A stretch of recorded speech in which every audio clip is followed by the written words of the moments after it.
तो हम वृषभ लगन वाले जातकों के लिए केतु की प्लेसमेंट के बारे में चर्चा कर रहे हैं और अब तक हमारी चर्चा लगभग फोर्थ हाउस तक पूरी हो चुकी है।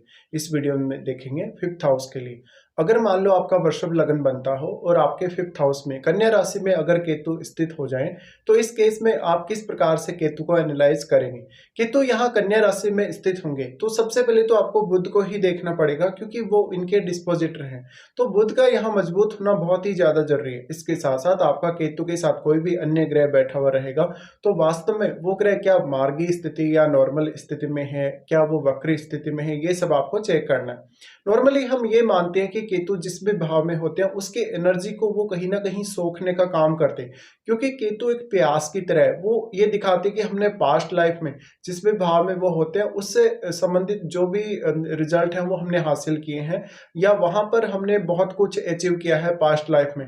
लेकिन अब हमारा जो कहीं ना कहीं ऑब्सेशन है वो केतु के बिल्कुल ऑपोजिट यानी 11वें भाव से जुड़ा है। इसलिए आपको इस हाउस से काफी ज्यादा डिससेटिस्फेक्शन रहेगा, भले ही आप इस हाउस से संबंधित कितना भी ज्यादा अचीवमेंट हासिल कर लें और कितना भी ज्यादा इस भाव से जुड़े हुए रिश्तों से अटैच हो जाए।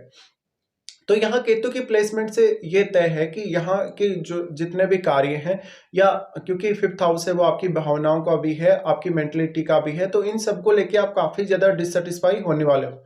लेकिन अगर डिस्पोजिटर काफी मजबूत होगा उस केस में कुछ हद तक आप अच्छे निर्णय ले सकते हो और कुछ हद तक आपको काम करने में भी आसानी रह सकती है। लेकिन केतु यहाँ है तो आप यही मानिएगा कि केतु इस हाउस की एनर्जी को सोखने की वजह से काफी कम करने का काम करेंगे, जिससे एक तो आपको इस हाउस से रिलेटेड काम करने में बहुत ज्यादा मेहनत करनी पड़ेगी, बहुत ही ज्यादा सोच समझकर आपको डिसीजन लेने पड़ेंगे। केतु एक ऐसा ग्रह है जो काफी ब्लाइंड है, तो यहाँ पे अब आप जो भी फैसले लेने जा रहे हैं, चाहे फैसले आपके परिवार से संबंधित हैं, संतान से संबंधित हैं, लव लाइफ से संबंधित हैं या आर्थिक मामलों से संबंधित है, किसी भी प्रकार के आपके फैसले हो सकते हैं। उन फैसलों में अब आपसे गलतियां हो सकती हैं और हमेशा आप उन फैसलों में अपनी एबिलिटी और अपनी क्षमताओं का अच्छे से इस्तेमाल नहीं कर सकेंगे। इसलिए आपको खुद पर ज्यादा से ज्यादा बिलीव करना जरूरी है। साथ में किसी ना किसी की एक अच्छी गाइडेंस अगर आपको मिल जाए तभी आपके लिए और ज्यादा बेहतर हो सकता है।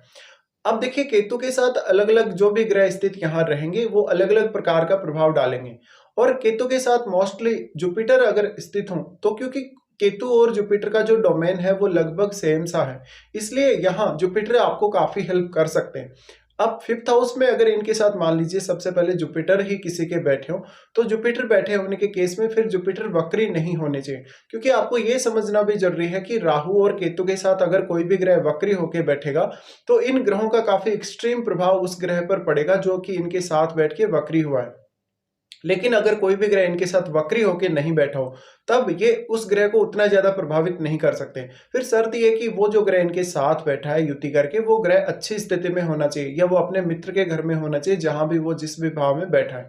अब यहाँ पे अगर बृहस्पति बैठेंगे तो बृहस्पति अगर वक्री हो जाएंगे तो उस केस में भी लगभग वैसे ही परिणाम आएंगे जैसे कि यहाँ केतु के बैठने से होंगे, क्योंकि फिर आप बृहस्पति से रिलेटेड जो आपका ज्ञान है, जो आपकी बुद्धिमत्ता है, उसका सही से इस्तेमाल नहीं कर सकेंगे और इस वजह से फिर आपको काफी सारी दिक्कतें आएंगी फिर भी। तो यहाँ फिर जुपिटर की प्लेसमेंट का आपको उतना ज्यादा लाभ या फायदा नहीं मिलेगा।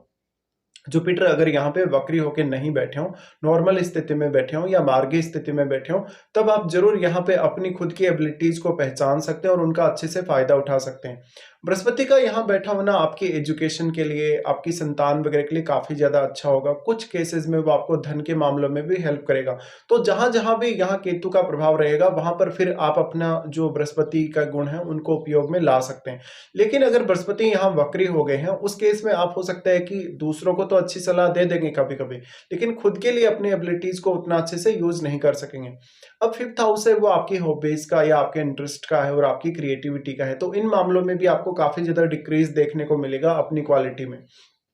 अगर मान लीजिए यहाँ पे कोई इस प्रकार का प्लेनेट बैठता है, जैसे बुध जैसा ग्रह भी यहाँ पे बैठा हो, तो बुध का तो ये खुद का भाव ही है, तो बुध अगर यहाँ फिर वक्री हो जाए तभी आपको बुध के जो पूर्ण रूप से शुभ प्रभाव है वो नहीं देखने को मिलेंगे। लेकिन अगर बुध यहाँ काफी अच्छी स्थिति में बैठे हो, काफी बली होके बैठे हो, तो बुध के यहाँ बैठने से आपको काफी फायदा मिल सकता है। इसके साथ साथ यहाँ अन्य ग्रहों के आने से जिस भी प्रकार का प्रभाव उन ग्रहों पर पड़ेगा वो भी आपको देखना है। साथ में वो ग्रह आपके चार्ट में किसी न किसी भाव के स्वामी जरूर होंगे।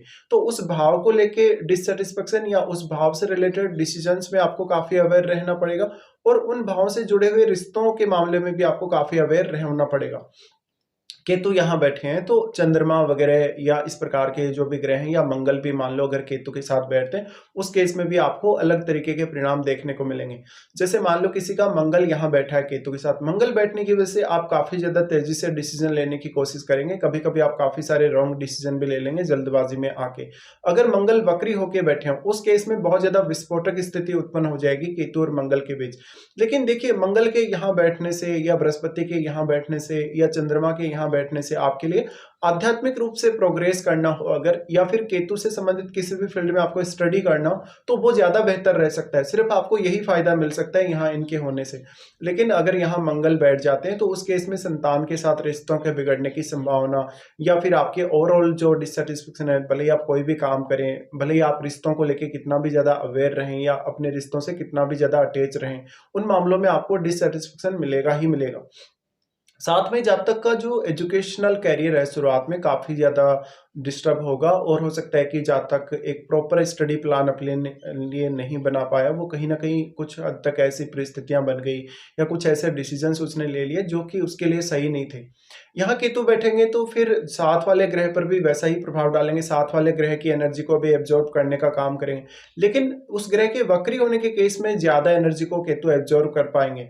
तो जो भी ग्रह यहाँ मार्गी होकर बैठा है या नॉर्मल कंडीशन में बैठा है, उस ग्रह से संबंधित भी आपको कुछ एफर्ट तो जरूर ही करने पड़ेंगे।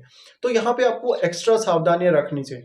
इसके साथ ही देखिए, आप ये बोल सकते हैं कि यहाँ राहु का प्रभाव भी पड़ रहा है केतु पर, और राहु के साथ जो ग्रह बैठा है उसका प्रभाव भी पड़ रहा है। हाँ, जो राहु के साथ ग्रह बैठा है उसका प्रभाव यहाँ ज्यादा पड़ेगा राहु की तुलना में, क्योंकि राहु और केतु दोनों ही एक अच्छे बैलेंस में काम कर रहे हैं, दोनों ही 180 डिग्री पे हैं। तो अगर राहु थोड़ा सा भी मूव होता है उसी केस में फिर केतु भी उतना ही ज्यादा मूव होगा।